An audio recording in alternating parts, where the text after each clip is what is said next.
before you put your hard-earned money on the line and take a trade that could possibly go south, could possibly lose you money. No, I don't want to say that. I may have found the best RSI Divergence indicator on Tradingview, and it's completely free. With that, I'm going to show you an RSI Divergence trading strategy that'll keep you profitable. If you're new here, welcome to my channel where I provide the best content for new day traders. And hit that subscribe button and make sure you hit that notification bell so that way you can be notified every time I post a new video on day trading tips and tricks. For this video, make sure you stay until the end so that way you'll know not only what indicator I use, but also what my settings are for that indicator. I'm Lakeisha Tomlin, an ex-engineering manager turned full-time day trader. And if you want to know how I quit my job and became a full-time day trader, then go ahead and check out the description box below for a free day trading masterclass where I give all of the secrets away.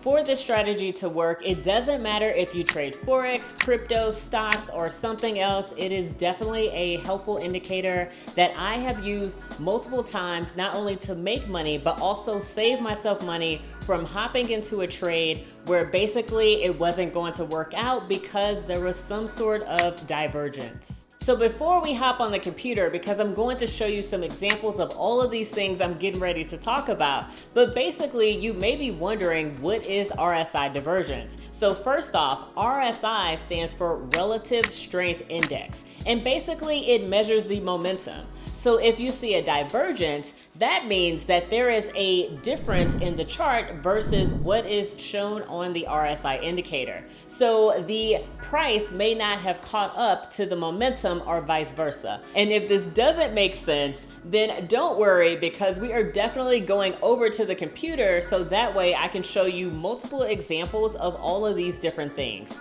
So don't worry. One of the benefits of using an RSI indicator or an RSI divergence indicator is basically it'll give us another reason or confluence to take the trade, because basically you want to stack up as many confluences or reasons to take the trade or to not take the trade as possible, so that way you don't put your hard-earned money on the line. So before we get over to the computer, there are 4 different divergences, and those 4 different divergences are split into 2 different categories. So the first category is regular divergence, and you'll have regular bullish divergence and then regular bearish divergence. And then the other category is hidden divergence. So you'll have hidden bearish divergence, and then you'll also have hidden bullish divergence. So there is a difference between regular divergence and hidden divergence. And the difference between the two is that with regular divergence, let's just say we're looking at regular bullish divergence, it just means that the momentum on the chart does not match the momentum in the RSI indicator. So there is going to be a difference between these two. So when it comes to regular divergence versus hidden divergence, the main difference here is that with regular divergence, you're going to see a reversal. So that means that the trend is going to change or could possibly change, because although we see something inside of this indicator, it doesn't guarantee that it's going to change, because these markets can do whatever they want at any time. But when it comes to hidden divergence, it doesn't matter if it's bullish or bearish, it just means that there's a possibility that that trend is going to continue. So let's head over to the computer so that way I can show you an example of all 4 divergences on the chart. Okay, so looking at my chart, I'm just going to draw this out for you. So basically we have the regular divergence. So like I was kind of saying before, bullish divergence, it means that there's a possible trend reversal that is going to happen. So basically for me, this means get ready to buy or to go long. And that's mainly because on the chart, it's making lower lows. That means that the price is going down, and the RSI is making new highs. And that means that the price on the RSI indicator is going up. So here is a quick example of that. So here is bullish divergence, and I'm using Tesla right here as just an example, but you can clearly see that in this situation on the chart, this is bullish divergence because here the price is going down. And let's just do a little arrow right there. price is going down, but clearly on the RSI indicator, the price is going up. And this doesn't always happen immediately. As you notice, I am on the 1 hour chart. Sometimes it takes a little time for this to play out. But if you look at how long this took once this showed up, this took about, okay, so for it to really shoot up, about a day in 1 hour for this to really play out. So it's not immediate, but it definitely can give you a window into what could possibly happen in the future. And just because you see something, it doesn't mean that it's going to happen right at that moment. So that's an example of bullish divergence. And then let's look at an example of bearish divergence. So basically, once again, since this is a regular divergence, it means that there's a possible reversal that is going to happen. So let me go to bring this over here so that way we can read along together.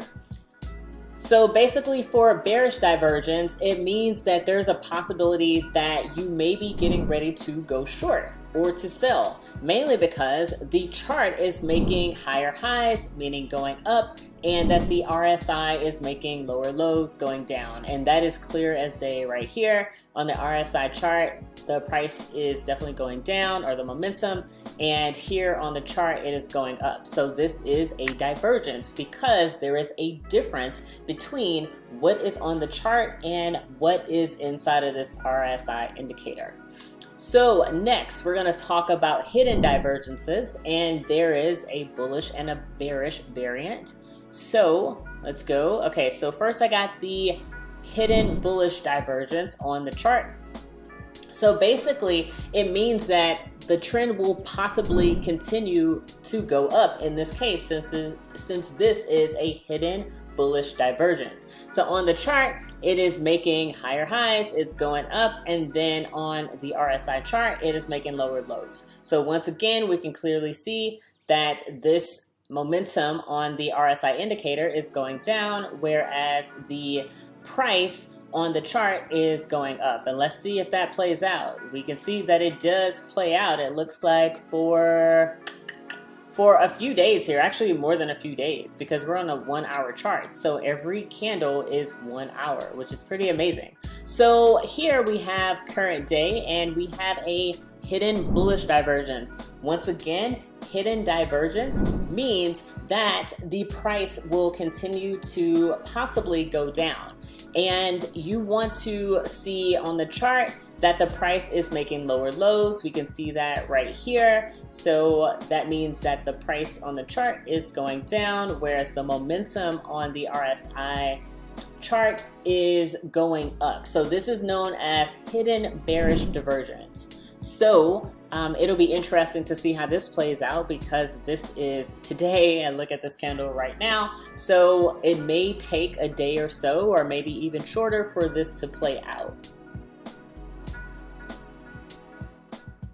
RSI is just one of my favorite indicators, and if you haven't already, go ahead and check out my video where I talk about my top 8 Tradingview indicators. Now, I'm a trader where I don't like a million indicators on my chart. I like my charts to be as clean as possible. So I only use about 8 different indicators, and if you check out that video, you'll know which ones those are, how I use them, and the settings that I use for all of those. So definitely go ahead and check it out. It's been a very popular video.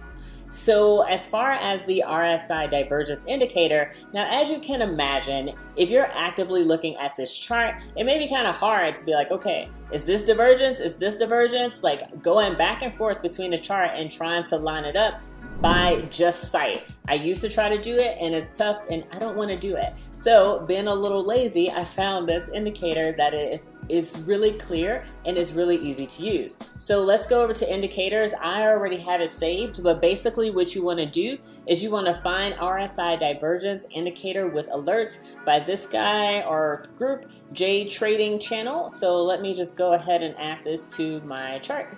Close this out. So as you can see, there is this indicator right here. Now, we don't need this anymore. Let's just go ahead and collapse this pane for right now. But basically you can see that everything that you need is on this chart, but it does need a little bit of tweaking. So all you have to do is just click on something on the chart and then it'll pop up this. So the colors and stuff, that's not really important here, but one thing I want to point out is my settings. So my middle line is at 50, and if you've looked at any video or settings on RSI, you know that the middle line is 50, but in case you don't, that's what it is. And then you have an overbought area. So basically it means to be overbought when the price gets up here. So let me go back. And basically I have my settings at 85 and then my oversold, meaning that the price is down here, at 15, because I really want to know when these areas are extremely overbought and oversold. So these are my settings for that. And then there are some inputs. So RSI period, it's basically 21. I think this is the standard. You may see 14, and sometimes I'll go ahead and play with these because you'll have to do the same thing because it depends on the market and then sometimes on the time frame. I'm not saying that you have to change it every single time, but just take a quick look and see if it makes sense to you. You may have to do a little bit of adjustments. I know that the settings that I use for regular stocks like Tesla, Apple, and etc., it is totally different from the settings that I use in, say, an index such as US 30 or NAS 100, mainly because those markets are, they're indices. So it has either 30 or 100 different stocks that is tracking inside of that index, and there's a lot of movement really quick. So I really love to use this RSI divergence indicator on that and then on others as well. So 21 is fine. Sometimes I'll play with this and I'll put it at 14, and you will see how this will change. And just like I said, just make sure that it makes sense for you and what you're trying to do. So 14 is fine. I do the close price and then this pivot look back. So basically the smaller the number, the more indicators you will see on this chart. Now, I don't really recommend going below 4 because I have tried that out. It just looked too messy. So 4 is probably the lowest that I'll go, and then I'll just keep playing with the different settings. So you can go 7 and 8, just keep playing with these settings just to see what looks good to you. And you also just want to do kind of like a sanity check and make sure that you match up this indicator with what is on the chart. So in this case right here, for this bearish divergence, instead of it stopping here, it'll go all the way up here. Well, why is that? Mainly because we changed this look back period. So to say look right, look left, and generally I make sure that both of these numbers are the same because I just want to make sure that if it's right in the center, that it's looking back the same amount that it's looking forward. That's just me, but go ahead and play with these settings and see what you like. So as you can see right now, they are not matched up, but it's looking pretty decent. Let's see what happens when we bump this up. So when we bumped that up, we saw that there was a bearish divergence right here that disappeared, and it's mainly because we're not going that far in terms of our look back period for these. So anyway, so like I said, this is pretty much how I use this. And if you want to see more videos like this, then go ahead and comment in the comment section below and let me know what you want to see, and I'll see you next time.